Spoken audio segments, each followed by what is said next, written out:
Good afternoon सभी साथियों को। आज की इस वीडियो में हम बात करने वाले हैं फ्लेंडर्स इंटरेक्शन एनालिसिस मेथड के बारे में, जिसको हिंदी में बोला जाता है अंतःक्रिया विश्लेषण विधि या सिद्धांत। ठीक है, उसके बारे में हम बात करेंगे। और ये एमसीक्यूज खुद तैयार कर रखे हैं। मॉर्निंग में इनको तैयार करने में लगभग मैं बताऊं 1 से 1.5 घंटे का समय लगा पूरी पीडीएफ को बनाने में। उसके बाद मुझे इतना समय नहीं मिल पाया कि मैं वीडियो मॉर्निंग में जो है बना पाऊँ।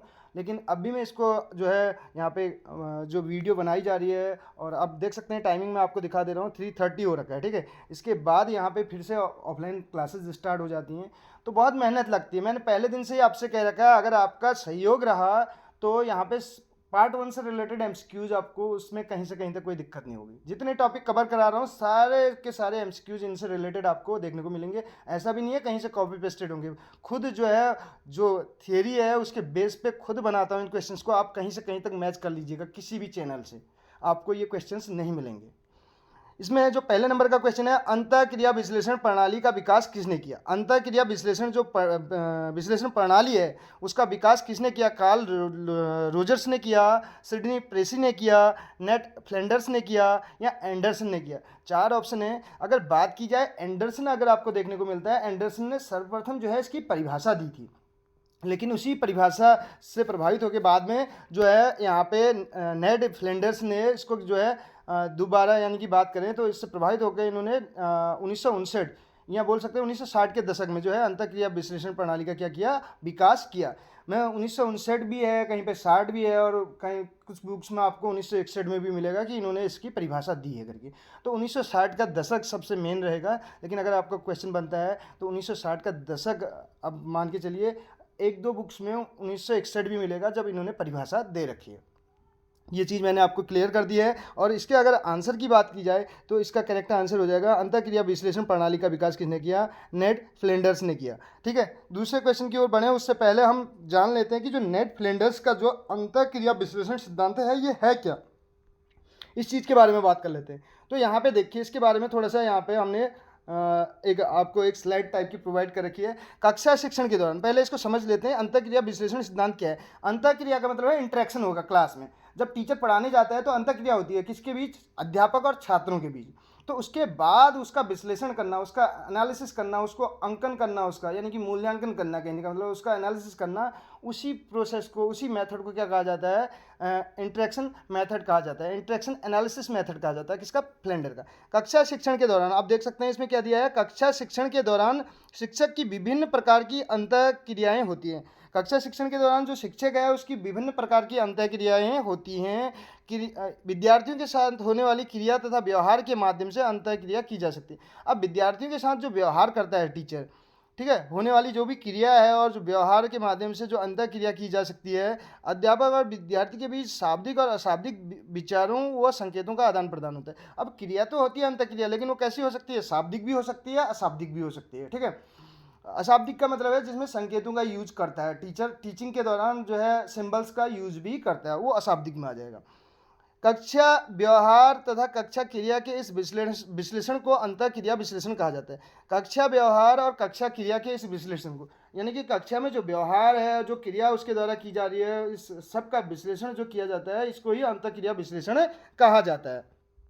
इस प्रकार अंतःक्रिया विश्लेषण एक ऐसी विधि है, अंतःक्रिया जो विश्लेषण है एक ऐसी विधि है जिसके द्वारा अध्यापक व्यवहार और कक्षा अंतःक्रिया के प्रारूप का निरीक्षण और विश्लेषण होता है। निरीक्षण तो होगा ही होगा, उसके साथ साथ उसका विश्लेषण भी किया जाता है। यानी कि छात्र और अध्यापक के बीच जो क्रिया हो रही है उसके व्यवहार, क्रिया और व्यवहार, उन दोनों के प्रारूप का निरीक्षण और विश्लेषण किया जाता है। किसमें, अंतःक्रिया विश्लेषण सिद्धांत या मेथड में। इसी में आगे देखिए, जो अब शाब्दिक और अशाब्दिक की हमने बात की, इसमें अगर बात की जाए जो इनका व्यवहार होता है, ठीक, ये फ्लेंडर्स जो हैं इन्होंने शाब्दिक, अब ये जो परीक्षण है ये किस पे किया जाता है, ये शाब्दिक व्यवहार, इस विधि का जो विकास किया गया वो किसके लिए किया गया, शाब्दिक संप्रेषण। किसके लिए, ये पॉइंट आप नोट डाउन कर सकते हैं, यहाँ से क्वेश्चन बनता है, हमने इसमें क्वेश्चन बना भी रखा है, अभी आपको देखने को मिल जाएगा, शाब्दिक संप्रेषण के लिए। ठीक है, शाब्दिक संप्रेषण होता है, इसमें शाब्दिक होता है, अशाब्दिक नहीं होता है। ठीक है, शाब्दिक के लिए है ये, शब्दों का शाब्दिक जो संप्रेषण को रिकॉर्ड करने के लिए किया जाता है। इस विधि का प्रयोग किस लिए किया जाता है, या इस विधि का विकास किस लिए किया गया, शाब्दिक संप्रेषण का शाब्दिक संप्रेषण जो है उसको रिकॉर्ड करने के लिए उसका इस विधि का जो है विकास किया गया। अब देखिए इसमें अगर बात करें जो शाब्दिक है, शाब्दिक व्यवहार को जो है 10 श्रेणियों में इन्होंने विभाजित किया है। कितने में? 10 वर्गों में या 10 श्रेणियों में। तो 10 श्रेणियों में इन्होंने इसको विभाजित किया है, इसलिए इसको 10 वर्गीय यानी कि विधि भी कहा जाता है। क्या कहा जाता है? 10 वर्गीय पद्धति के नाम से भी इसको जाना जाता है। ये पॉइंट भी आप नोट डाउन कर सकते हैं। 10 जो है श्रेणियों में इसको क्या किया गया है, इनके द्वारा बांटा गया है, यानी कि कैटेगराइज किया गया है। अब जो शाब्दिक व्यवहार है इसमें 3 चीज़ें मेन है। पहले नंबर पे इन्होंने बोला कि शिक्षक वार्ता होगी, दूसरे नंबर पे विद्यार्थी वार्ता और तीसरे नंबर पे चुप्पी या अव्यवस्था। शिक्षक वार्ता को इन्होंने इंग्लिश में अगर बोलें तो इसको बोलते हैं क्या? Teacher talk. टीचर टॉक करके इन्होंने नाम दिया है इसको। क्या दे रखा है इसको नाम? Teacher talk. और विद्यार्थी वार्ता को बोलते हैं प्यूपिल बोलते हैं शिष्य को, प्यूपिल टॉक। ठीक है, किसकी टॉक हो जाएगी? प्यूपिल टॉक हो जाएगी। और तीसरा जो है इसको साइलेंस या कन्फ्यूजन का नाम दिया गया है, साइलेंस या कन्फ्यूजन का नाम दिया गया है इसको। ठीक है, ये 3 है मेन, ये चीज़ आप नोट डाउन कर सकते हैं। इसमें हमने जो बताया आपको कन्फ्यूजन। अब इनमें देखिए जो टीचर टॉक है इसको भी इन्होंने कैटेगराइज कर रखा है। भी जो शिक्षक वार्ता होगी उसको इन्होंने कितने उसमें बता रखा है? शिक्षक वार्ता को 7 में बता रखा है। और जो प्यूपिल टॉक है ये कितने में है? 2 में बता रखा है। और साइलेंस जो है 1। ठीक, तो टोटल कितना हो गया? 10 हो गया। कितना हो गया? साइलेंस और कन्फ्यूजन 1 और प्यूपिल टॉक जो है वो 2, इसके 2 भागों में इसको बांटा गया है। टीचर टॉक को जो है 7 में। अब टीचर टॉक की बात करते हैं। देखिए टीचर टॉक जो विद्यार्थी वार्ता है उसमें हमने यहाँ पे पॉइंट दे रखे हैं, उसको तो हमें ज़्यादा अलग करने की ज़रूरत नहीं है। उसमें विद्यार्थी वार्ता आएगी और वार्ता में पहल, यानी कि विद्यार्थी वार्ता के जो 2 पॉइंट थे वो हमने यहाँ पे लिखे हुए हैं ऑलरेडी। ठीक है, इसको आप नोट डाउन कर सकते हैं। शिक्षक वार्ता पे हम बात करेंगे जिसमें हमारे पास 7 पॉइंट हैं। ठीक है, इसको अभी हम एक्सप्लेन करेंगे। चुप्पी और अव्यवस्था में हमने बताया 1 है, तो ये खुद ही है ये वाला पॉइंट, इसको भी एक्सप्लेन करने की जरूरत नहीं है। तो हमारे पास ऑलरेडी 3 हो गए। अब हमें बात करनी है कितने के बारे में? 7 के बारे में। तो इस बारे में बात कर लेते हैं जो शिक्षक वार्ता है। अब शिक्षक वार्ता में ध्यान दीजिएगा, इसको 2 पार्ट में डिवाइड किया गया है। शिक्षक वार्ता में भी 2 चीज़ें हैं, एक तो अप्रत्यक्ष है, दूसरा प्रत्यक्ष है। एक तो अप्रत्यक्ष यानी कि इनडायरेक्ट बोला जाता है। क्या बोला जाता है इसको? इनडायरेक्ट बोला जाता है। और प्रत्यक्ष को क्या बोला जाता है? डायरेक्ट बोला जाता है। ठीक है, तो 2 टाइप से हमें दिया है, इनडायरेक्ट और डायरेक्ट करके। ठीक, जो टॉक भी होगी वो इनडायरेक्ट होगी, एक डायरेक्ट होगी। शिक्षक वार्ता में 2 अप्रत्यक्ष और प्रत्यक्ष। जो अप्रत्यक्ष है इसमें ये अप्रत्यक्ष किससे रिलेटेड है? स्टूडेंट से रिलेटेड। किससे रिलेटेड है? स्टूडेंट से रिलेटेड। ठीक है, किससे रिलेटेड है? स्टूडेंट। तो इसमें देख लेते हैं जो, और प्रत्यक्ष जो होगी, प्रत्यक्ष का मतलब वो कौन करेगा? टीचर होगा। ठीक है, डायरेक्ट करेगा तो टीचर होगा। टीचर वार्ता में जो है, शिक्षक वार्ता में डायरेक्ट जो टॉक होगी वो टीचर से संबंधित होगी, इनडायरेक्ट जो होगी स्टूडेंट से। इनडायरेक्ट में क्या क्या पॉइंट हमारे पास हैं वो देख सकते हैं। इसमें एक्सेप्ट करेगा, देखिए एक्सेप्टिंग का नेचर रहेगा। दूसरा क्या होगा? ये स्टूडेंट से संबंधित है। टीचर क्या करेगा? उसकी जो चीज़ें वो कह रहा है, जैसे कुछ कहीं पे कोई अगर एक्सप्लेनेशन उससे मांगा जा रहा है या कोई किसी क्वेश्चन का आंसर पूछा जा रहा है, उसको एक्सेप्ट करेगा, करते हुए बताएगा। ठीक है, एक्सेप्टिंग जो है पहला पॉइंट है, यानी कि स्वीकार करना। दूसरा है प्रेस और इंकरेजमेंट। अब अगर वो सही बता रहा है तो उसकी प्रशंसा भी की जाएगी, वहाँ पे उसको इंकरेज भी किया जाएगा। तीसरा आप देख सकते हैं एक्सेप्टिंग और यूजिंग आइडियाज़। जो उसके विचार हैं उनको एक्सेप्ट करेगा और उनका यूज भी कर सकता है। ठीक है, टीचिंग के दौरान ही। और चौथे नंबर पे क्या है? आस्किंग क्वेश्चंस, क्वेश्चन पूछना, प्रश्न पूछना। ये 4 पॉइंट हैं, देख सकते हैं आप। एक्सेप्टिंग, प्रेस और इंकरेजमेंट दूसरा पॉइंट है, एक्सेप्टिंग और यूजिंग आइडियाज़ तीसरे नंबर का है, आस्किंग क्वेश्चन जो है चौथे नंबर का। यानी कि शिक्षक वार्ता में जो अप्रत्यक्ष है उसमें 4 चीज़ें हमारे पास हैं। अब रही बात प्रत्यक्ष वाले में। प्रत्यक्ष वाले में 3 चीज़ें हैं। 3 उसमें क्या क्या है? लेक्चर है, गिविंग डायरेक्शंस है, क्रिटिसाइजिंग है। 3 पॉइंट हैं। तो टीचर क्या करेगा? लेक्चर देगा, इसके अलावा दिशा निर्देश देगा और क्रिटिसाइज करेगा। क्रिटिसाइज करना यानी कि आलोचना करना नहीं बोलते हैं इसको, समालोचना करना बोलते हैं। क्या बोलते हैं? समालोचना करना। अगर हम लिटरेचर की बात करें, इंग्लिश लिटरेचर में क्रिटिसाइज करना यानी कि समालोचना। जो कमियां हैं उनके बारे में भी बताया जाएगा, अगर कोई चीज़ अच्छी है तो उसके लिए भी उसको इनकरेज किया जाएगा, उसकी प्रेस की जाएगी, प्रशंसा की जाएगी, जैसे कि आप यहाँ देख सकते हैं। तो समालोचना होगी इसमें लास्ट वाले में। क्रिटिसाइजिंग में क्या हो जाएगा? समालोचना। तो ये फ्लेंडर की अगर बात करें, जो अंतःक्रिया विश्लेषण जो इनकी विधि है, इसमें इसको इन्होंने शाब्दिक व्यवहार को यहाँ पे रिकॉर्ड करने के लिए इसका विकास किया। इसमें इन्होंने 10 उसमें कैटेगराइज किया इसको, और जिसमें शिक्षक वार्ता, विद्यार्थी वार्ता और तीसरे नंबर की साइलेंस या अव्यवस्था, 3 पार्ट इसमें बताए गए। और उन 3 पार्ट्स के भी जो है अंदर सब डिवीजन है, जिसमें अगर शिक्षक वार्ता दो टाइप से डायरेक्ट और इनडायरेक्ट होगी। विद्यार्थी अगर वार्ता की बात करें, विद्यार्थी वार्ता और विद्यार्थी वार्ता में पहल, ठीक है। और तीसरे नंबर का उसमें जो है सिंगल एक ही है। तो अगर उसमें शिक्षक वार्ता की बात करें टीचर टॉक, तो उसमें आपके पास दो चीज़ें अप्रत्यक्ष है। अप्रत्यक्ष किससे रिलेटेड होगी? स्टूडेंट से, और प्रत्यक्ष जो है टीचर से रिलेटेड। तो इनके अंदर भी हमने डिस्कस किया। ये 4 पॉइंट इसमें थे और 3 पॉइंट ये हो गए। टोटल कितने हो गए? 7। और 7 इसमें हो गए, 2 जो है विद्यार्थी वार्ता में हो गए 9, और एक चुप्पी अव्यवस्था। ये टोटल मिला के 10 यहाँ पे भाग हैं किसके? शाब्दिक व्यवहार के। अब हम करेंगे क्वेश्चन आंसर, जो यहाँ पे एमसीक्यूज हमने ले रखे हैं। तो अब जाके हम एमसीक्यूज को डिस्कस करेंगे। अब इजीली इनका आंसर दे पाएंगे। दूसरे नंबर का क्वेश्चन आप देख सकते हैं। दूसरे नंबर का जो हमारे पास क्वेश्चन है, किसने अपनी पुस्तक एजुकेशन टेक्नोलॉजी, जो एजुकेशन टेक्नोलॉजी है, मैं कक्षीय अंतःक्रिया विश्लेषण को 2 भागों में बांटा है। तो कौन ऐसे महोदय हैं जिनकी बुक का नाम, पहले तो एजुकेशन टेक्नोलॉजी है, तो एजुकेशन टेक्नोलॉजी किसकी बुक का नाम है? तो उन्होंने ही तो अंतःक्रिया विश्लेषण को 2 भागों में बांटा होगा। तो एंडरसन है, रूहेला है, फ्लेंडर्स हैं, सिपके मित्र हैं। तो आपकी जानकारी के लिए मैं बता दूं, आप फ्लेंडर्स सोच रहे होंगे या एंडरसन सोच रहे होंगे, लेकिन इनमें से कोई भी इसका आंसर नहीं है। रूहेला करके हैं, रूहेला की बुक है क्या? Education technology. उसमें इन्होंने जो है कक्षीय अंतःक्रिया विश्लेषण को 2 भागों में बांटा है। और 2 भाग कौन से हैं? एक तो शाब्दिक है। पहला वाला भाग क्या है? पहला वाला भाग जो है शाब्दिक है, ठीक है, शाब्दिक। और दूसरा क्या है? अशाब्दिक। पहला शाब्दिक और दूसरा अशाब्दिक है।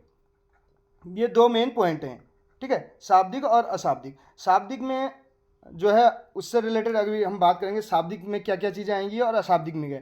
शाब्दिक में अगर बात करें, जो अध्यापक और विद्यार्थियों का जो आपसी प्रभाव इसमें सम्मिलित होता है, जैसे टीचर और स्टूडेंट का जो इंटरेक्शन है वो इसमें शामिल होता है। लेकिन अगर बात करें अशाब्दिक में क्या होता है, अशाब्दिक की अगर बात की जाए, तो अध्यापक जो है कक्षा में शिक्षण कार्य करते समय जब जो है कई चीज़ों को क्या करता है, संकेतों के माध्यम से समझाता है। मैं इससे पहले भी कह चुका हूँ कि टीचर क्या करता है, सिंबल्स का यूज करता है किसी चीज़ को समझाने के लिए। तो वो क्या कहलाएगा, ये सभी चीज़ें जब सिंबल्स का यूज करेगा तो ये अशाब्दिक अंतःक्रिया के अंतर्गत आ जाएंगे। तो रूहेला है जिन्होंने 2 भागों में बांट रखा है, ठीक है। बढ़ेंगे अगले क्वेश्चन की ओर। नेक्स्ट क्वेश्चन है, जब अध्यापक कक्षा में शिक्षण, देखिए इस क्वेश्चन को आप। अध्यापक क्या करता है जब कक्षा में शिक्षण की बात कर रहा है? अध्यापक कक्षा में शिक्षण कार्य करते समय कई चीज़ों को संकेतों के माध्यम से समझाते हैं। मैंने अभी बताया कि सिंबल्स के माध्यम से समझाता है अध्यापक। तो ये सभी क्रियाएं किसके अंतर्गत आएंगी? जब सिंबल्स के द्वारा समझाएगा तो अशाब्दिक होगा, ठीक है। क्या हो जाएगा? अशाब्दिक हो जाएगा। 4 ऑप्शन हमारे पास हैं, तो सीधे सीधे इसके आंसर की ओर बढ़ेंगे। अशाब्दिक अंतःक्रिया इसका करेक्ट आंसर हो जाएगा। फ्लैंडर्स विधि का विकास किस प्रकार के संप्रेषण को रिकॉर्ड करने के लिए किया गया? अब जो फ्लैंडर्स विधि का जो विकास है वो किस प्रकार के संप्रेषण को रिकॉर्ड करने के लिए किया गया? शाब्दिक, अशाब्दिक, शाब्दिक अशाब्दिक दोनों, या इनमें से कोई नहीं करके? 4 ऑप्शन है। अगर बात की जाए जो फ्लैंडर विधि का प्रयोग किया गया, कौन से प्रकार के संप्रेषण को रिकॉर्ड करने के लिए किया गया? फ्लैंडर विधि का जो हमने बात की, ये शाब्दिक व्यवहार को रिकॉर्ड करने के लिए है। तो इस बारे में हम बात कर चुके हैं। शाब्दिक व्यवहार को ही फिर इन्होंने 10 श्रेणियों में विभाजित किया, जिसमें हमने मेन 3 बताए, शिक्षक वार्ता, विद्यार्थी वार्ता और साइलेंस। और उनके अंदर के पार्ट आप लर्न कर सकते हैं। नेक्स्ट देखिए, अगला क्वेश्चन है, फ्लैंडर्स ने अपनी अंतःक्रिया विश्लेषण में जो है शाब्दिक व्यवहारों को कितनी श्रेणियों में बांटा? तो जो फ्लैंडर है उन्होंने जो अपनी अंतःक्रिया विश्लेषण है जो उसमें शाब्दिक व्यवहारों को कितने भागों में बांटा था? इन्होंने 10 में बांटा था। 10 में बांटा था, जो हम ऑलरेडी डिस्कस कर चुके हैं। नेक्स्ट देखिए, प्रत्यक्ष और अप्रत्यक्ष वार्ता की अगर बात की जाए तो किससे संबंधित है? प्रत्यक्ष और अप्रत्यक्ष जो वार्ता है वो किससे संबंधित है? तो प्रत्यक्ष और अप्रत्यक्ष हमने बात की कि जो अभी फ्लैंडर का जो विधि है उसमें 3 है मेन। टीचर स्टॉक है पहले नंबर का, हमारे पास क्या है? पहले नंबर का पॉइंट है टीचर स्टॉक, ठीक है। दूसरे नंबर का है प्यूपिल स्टॉक यानी कि शिष्य की वार्ता। और तीसरा साइलेंस और कन्फ्यूजन। अब देखिए, टीचर स्टॉक में जो है 7 है। टीचर स्टॉक में कितने हैं? 7। और प्यूपिल स्टॉक में 3 है, ठीक है, सॉरी 2 है। प्यूपिल स्टॉक में कितने हैं? 2 हैं। और साइलेंस और कन्फ्यूजन में 1, टोटल 10 हो गए। अब जो इसमें 7 है, टीचर स्टॉक में 7 है, ये भी 2 पार्ट में डिवाइड किया गया है। एक तो आपका डायरेक्ट होगा, दूसरा क्या होगा? इनडायरेक्ट होगा। इनडायरेक्ट को जो है 4 में बांटा गया है, डायरेक्ट को 3 में, ठीक है। इनडायरेक्ट को कितने में? 4 में, और डायरेक्ट को 3 में। तो इसमें अगर बात की जाए प्रत्यक्ष और अप्रत्यक्ष की बात की जा रही है, तो प्रत्यक्ष और अप्रत्यक्ष वार्ता किससे संबंधित है? टीचर स्टॉक से संबंधित है। तो ऑप्शन नंबर ए इसका करेक्ट आंसर हो जाएगा। नेक्स्ट देखिए, अब टीचर स्टॉक हमने बात की, तो उसमें देख लीजिए आप एक बार फिर से, ये स्लाइड है आपके पास। शिक्षक वार्ता में प्रत्यक्ष और अप्रत्यक्ष जो है उसमें आप देख सकते हैं क्या क्या चीज़ें हैं। Accepting, press, encouragement, accepting, using और यूजिंग आइडियाज़, आइडिया का यूज करेगा, और इसके अलावा आस्किंग। तो दूसरे वाले की अगर बात की जाए प्रत्यक्ष की, डायरेक्ट जो, तो इसमें क्या होगा, आप ध्यान दीजिएगा इसको, LDC लेक्चर। आप ऐसे याद रखिए, साई इंग्लिश क्लासेज में, सी से क्लासेज में, आप याद रखिए क्लासेज में क्या किए जाते हैं, लेक्चर दिए जाते हैं, और उनके माध्यम से क्या दिए जाते हैं, दिशा निर्देश दिए जाते हैं। तो ये टीचर्स वाले पार्ट में आ जाएगा। तो LDC आप याद रख सकते हैं, डायरेक्शन, लेक्चर और क्रिटिसाइजिंग जो है टीचर्स उसमें आ जाएंगे, यानी कि प्रत्यक्ष में आ जाएंगे। और प्रत्यक्ष में आपके एक्सेप्ट करेगा, उसके अलावा स्टूडेंट को जो है प्रेस की जाएगी, उसकी प्रशंसा की जाएगी, उसके विचारों का यूज किया जाएगा, और लास्ट में क्वेश्चंस, आस्किंग क्वेश्चन, उस पर उससे रिलेटेड क्वेश्चन पूछे जाएंगे। तो कैसी लगी आज की वीडियो ज़रूर बताएगा। मिलते हैं अगली वीडियो में। Thank you so much.